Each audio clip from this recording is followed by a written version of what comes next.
Well, as you can imagine, it was a big win for us. It was a good game, I guess, from our end, but they played very well early. I thought they really hurt us on the boards. Had a few turnovers that were sloppy in that first half, but the difference in the game is they had 13, we had 13, so we didn't get hurt there. What hurt us is their offensive rebounding, and I thought they did a hell of a job on that. And it hurts because we didn't double down on Dickinson, but that was kind of the game plan. And I guess when you don't shoot as well from three, and they've been shooting the daylights out of it the last 3 games. So it's been, this is the way the year goes, you know. They played 3 or 4 games in a row where they didn't play very well, and then they played 3 games in a row where I think they played very well. And in this game, I don't know how he felt, how they played, but they didn't shoot it as well. And if the ball doesn't go in, that's a problem. I was pleased. I thought, you know, Marcus did a pretty good job till he got in foul trouble. You know, our game plan was to run. We got some open ones. I thought the worst part about our turnovers was this was a game, I think they had 4 layups, direct layups, and 1 3-point play. And so I guess our defense must have been pretty good to hold them to 37 and 15.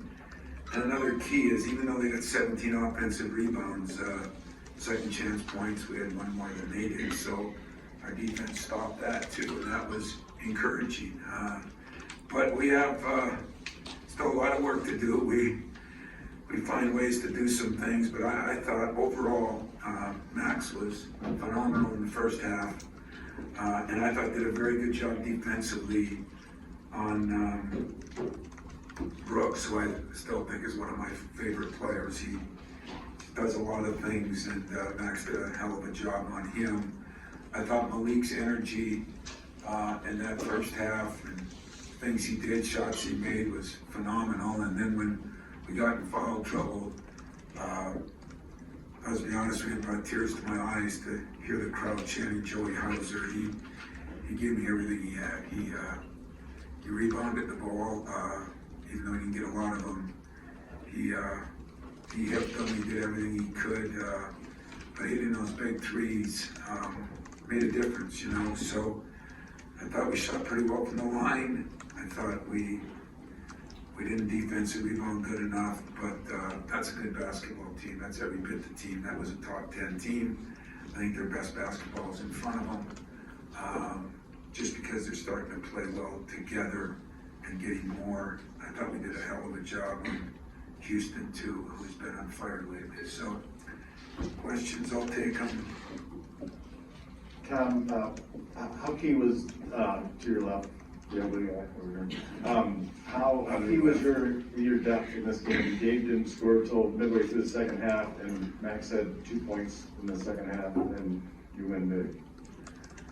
Well, it was a funny game, you know. It wasn't like we were ahead by a lot the whole game. But I think our depth is good, you know. Our 4 men today had 29 points and 8 or 10 rebounds, something like that. We got a good 1-2 punch there.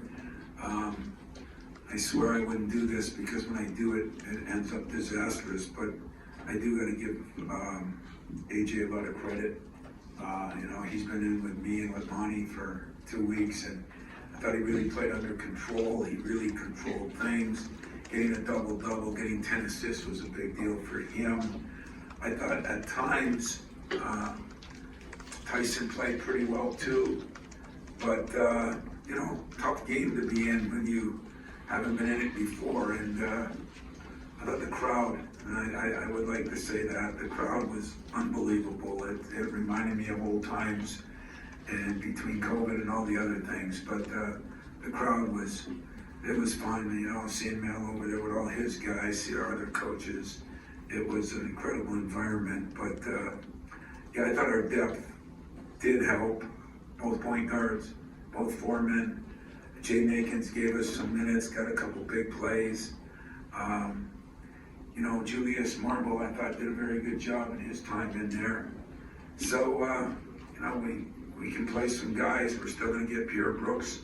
Finally got him in a game. We're going to get him some more time. He's been playing very well in practice. So I think we'd be too deep at each position, and where I don't feel afraid to some guys. I feel it was like a light switch almost. You flipped it in terms of intensity, first half and second half. How pleased were you to see just basically a whole new team come out in those first 4 minutes of that second half? Those locker room walls could talk, right? I thought the end of the first half, the last 6-7 minutes, we played with more intensity. And I don't know if intensity is right. I mean, I think we played smarter. We made some average plays, and those turnovers, you throw it to them on an outlet pass and they dunk it. You throw it to them on another one and they lay it up and get fouled. I mean, those things take a lot out of you, and I think we had 4 of them in the first half. And so, we did do a better job. We vowed that we were going to play all 20 minutes, and I thought we did. But Michigan's good. They're good. They got a good team. I thought we did a decent job on Jones too, who's been playing well. But this game is about shots go in, shots don't go in. And today our shots went in, theirs didn't. Lately their shots have been going in, ours haven't. I want to go back to AJ. You mentioned how earlier this week you needed him to maybe find your receivers a little bit more. And so his 10 assists that he had, but only 2, just 1 turnover. So his vision out there, and he seemed to have a little bit more composure than in other games that we've seen this year. So can you comment on maybe the composure and how you saw less I think the mistakes? composure is the critical part. Playing off 2 feet, getting in there and spraying the ball out. He made a couple great passes. Figured out when he had a ability to slither in there and get a shot. He didn't have the charges that he's normally had. So I think he did play with a lot more composure, made a little floater. I was happy for him because it's been you ask Monty, it's been a tough week on those point guards, week and a half. I mean, we just felt like if you don't have a quarterback running your team, you can't be any good. So I took those 2 football guys, I made them explain to those guys, and I told Keon, if you get open, the quarterback doesn't get you the ball, how do you feel? He says, not running the patterns is hard, and that's kind of our analogy in basketball. And I didn't think we were spraying the ball good. I thought Max got some. We got to get Gabe more touches too. I thought he got a little frustrated, but he did bounce back and made a couple big plays. So we got some weapons, we got some pieces. We just got to put them together.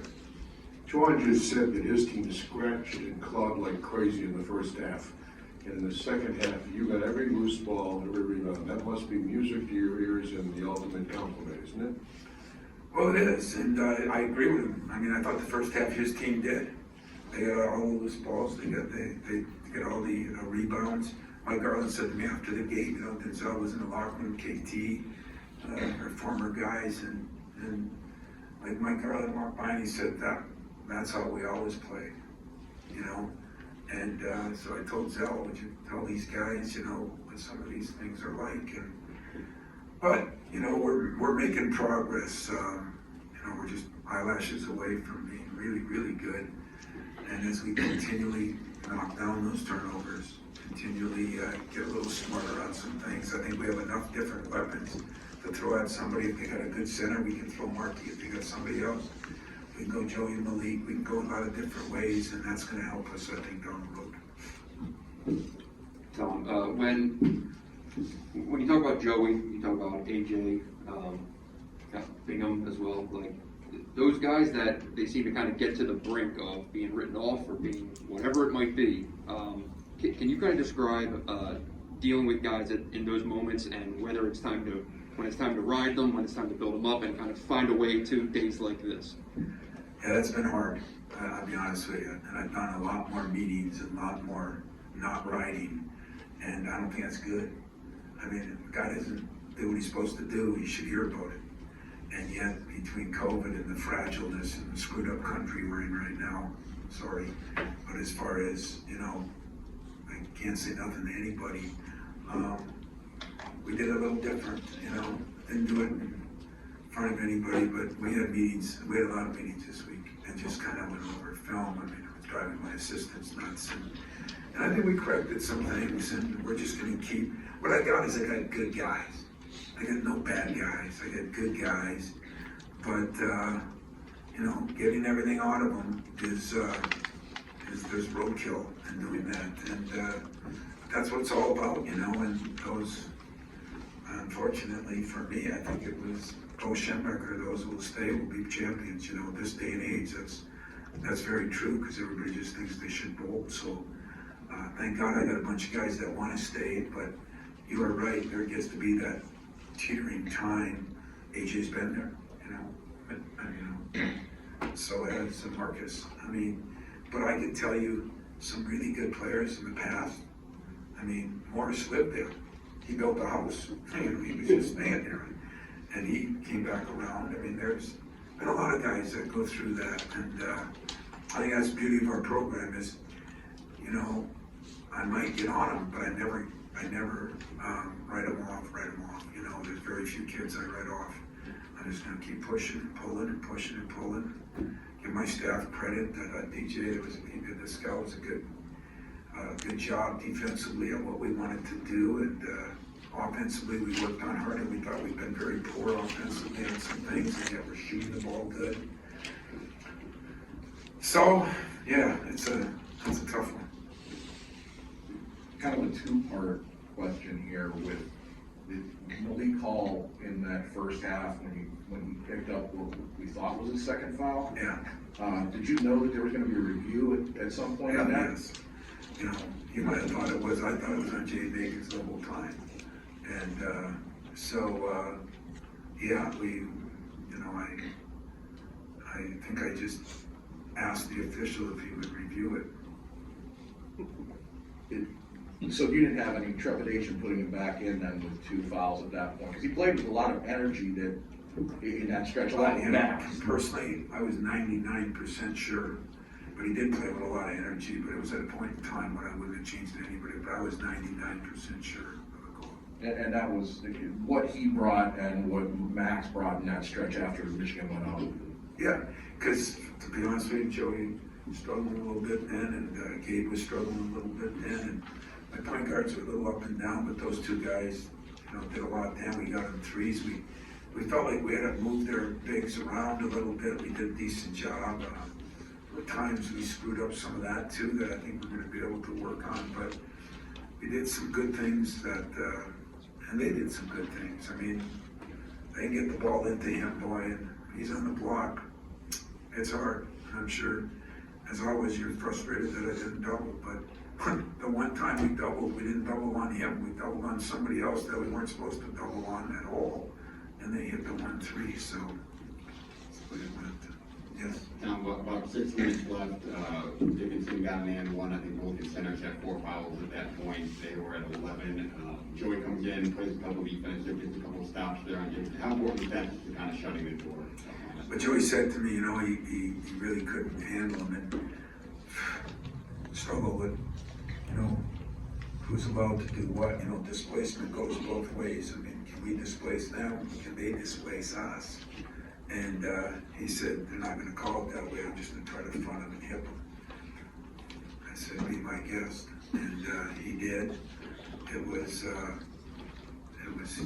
think, him and DJ's decision. And it was a good decision. And he still scored some, but we made it a little harder and forced him out a little bit farther. But, you know, that was a calculated chance. You want to give up the 3 or give up the 2. You know, we did what we did, but if it would have went the other way, you know, we would have probably kicked ourselves. Tom, the halftime speech, was it a player-led speech? Was it a coach-led speech? And what exactly led you guys to come out in that second half of that charge? Well, I dragged Garland off a few people. If I was to be very blunt about it, I came down the hallway, I could hear his voice, and reminded me of Matina in the old days, and so I kind of got that straightened out. But then I was upset with my team. You know, I just didn't think we were doing the things that we have to do, and we vowed that that's what we were going to do. So we looked at some things, we looked at some coverages that we thought we were having a little bit of trouble with. We did a couple things that were unlike us on purpose. Those were our coverages, and they were working, but we wanted to make some adjustments. So we did. It wasn't, you know, I think the beauty of a team in a rivalry game, I think they knew. I said, you know, we showed a little highlight tape before the game, and it was about all the former guys that have built the place and what it means to them. And I said, if you want to be part of that 5 and 10 and 15 years ago, you got to do your part, because you're not part of it if you don't win these games. And so it really wasn't as crazy. I've mellowed, I told you that. Okay, Matt, Jack, Brandon, Bob. Thank you. Wow. Need some order in here. The Dookie's really into it now. Go back to Dewey a little bit. I feel like it's easy sometimes to say, when does the things click, or is there a moment? And it just felt like in that second half, I know there was one point in the first half, he was getting mad at you or whatever, but in the second half, when he's the guy diving on the floor with the loose balls. He was getting mad at me. I went down and told Zell, I said, Zell, does this look familiar? And I saw Zell's mom in the stands. I said, does this look familiar? And then I knew we were in good shape, because familiar is a good thing here. You know, when people are getting on people, it's a good thing at our place. So, but go on. Did it feel like it was one of those moments, that wasn't about making shots or anything else, that was just about, it felt like just about saying the hell with all that and just going 100%. Yeah, he made a couple of mental mistakes, and he very seldom makes a mental mistake, to be very honest with you. And I think, you know, my problem with Joey is he's so unselfish, he's never ready to shoot, and he's one of my best shooters, and I've told you that forever. And so maybe he was mad enough that he just said, to hell with him, I'm gonna shoot. The trick of that was I was thinking good, you know. I wasn't upset about that, I was happy with it, but it wasn't his shooting that really saved the day. It was the defense, it was diving on the floor, it was his energy level trying to cut out. I mean, hey, their two bigs are really good, they're really good. And it's not an easy job for anybody. And I was just happy for him because, you know, he's been through a lot. He's been through a lot, and he's an unbelievable kid. And guys love him, and he really pulled for guys like that. So just because I got on him, I love my son. I get on him every day. Jack. Tom, Juwan said he thought his guys looked tired with a lot of time left. You had 27 more bench points. How important is that depth in your starting 8? Well, I couldn't agree with Juwan more or you more. I mean, that was our game plan. We thought we had to run every time, you know, to try to get him even into ball screens and that. We're just trying to move him around. And I think he got tired, but I give him credit. He still battled, you know, Dickinson, and he was a horse. But yeah, we thought running him would be a big part of the game for us. And you know, maybe they got tired. I don't know. You know, I mean, not in his huddles. I had some guys that got tired too. So the emotion of the game too. You know, yeah, you just can't appreciate what that crowd does to you. You know, and I'm sitting looking over at Mel, and he's got a smile through his mask about this big, and I said, this is, you know, what this place is like. It's been a weird couple of years, as we all know, but I think that helps too. Just like it'll probably help when we go down there to play. It'll probably help them. Tom, over here, 4 days after Max Christie looked a little rattled, a little out of sorts at Illinois, he looked very smooth and comfortable in a big spot when you guys didn't have a lot going early. Can you speak to what you saw from him since Illinois to now, and what you got from him early? I'll be honest with you, that was one of the things that I changed. We decided to put him in some ball screens, put the ball in his hands a little bit more and some things, and I thought he answered the bell. You know, he still doesn't know how to make all the kickouts and that. There were a couple of times, but I'll tell you, the kid's, I mean, he was in here watching film. I mean, I told you when it happened. I mean, what was he, 2 for 16, did you tell me, the 2 losses? And, you know, I mean, he's not cocky enough to not let it bother him. What he is, he's got that perfect demeanor that he's confident in himself, but he was upset by how he played, so he did the old-fashioned thing, you know. He just came in and worked and watched a little more film, and he picks things up so fast. But he had to do it on both ends again. I don't know how many minutes he ended up playing, but it had to be a lot. 35 almost. That's a lot of minutes to try to run the break, be our guy there, and then guard a guy like Brooks who moves better than anybody in our league. So hats off to Max. Bob, and then Larry, and we'll close with that. Tom, you mentioned a couple of times so far, seemed like old times. You mentioned the crowd, a lot of the Gannon guys, they seemed like old times.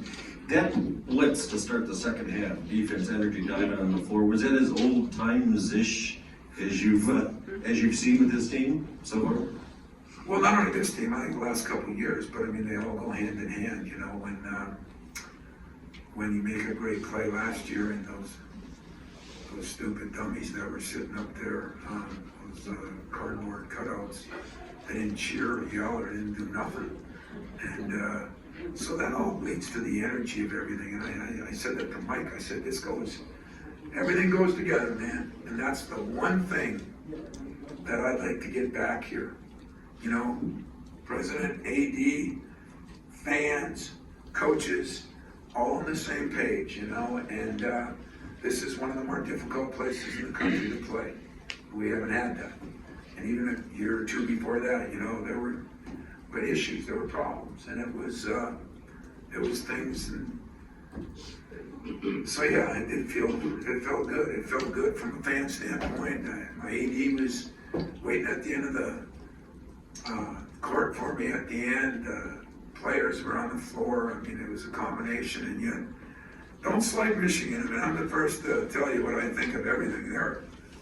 They're going to be, I think, their best basketball in the next 10 games too. So they played awfully hard, and maybe got a little tired, maybe, and maybe that was part of their crowd and the number of subs that we ran in on them, and just kept running people out. Larry? Can you give us the latest update on the rescheduling efforts for the Michigan game? Well, there's not a lot of times when you can redo it, and I don't know what the efforts are. KP, the Big Ten office, is involved in that, but you know, everything I hear is going to be late, like in March. You know, maybe it'll be like last year when we played 4 games in 8 days or whatever it is. You know, personally, I don't care. I just want to play all the games. You know. Double headers. There is a video circulating on your favorite social medium of you outside wrestling with fans at 6:30 a.m. It was a little later than that, but The game was at 12:30. I mean, what was yeah, it? well, no, we had fans there early. They gave us some hot chocolate, and a couple of my managers said, "Coach, it's freezing out there," and I went down there and I infused a little UP power in them and told them. And I said, "Hey, this isn't all that bad, man." And I got my butt right back in there in the warm weather, but then freezing to death out there, you know, and begged our people to let them in a half hour early. That's what I did. So, you know, I love the place, I love our students, and I love when the place is electric like that. I think today was a good win for Michigan State, and Michigan State means the world to me. So, next question. That's it? That's it? That's it. Well, appreciate it. I'm gonna enjoy the afternoon.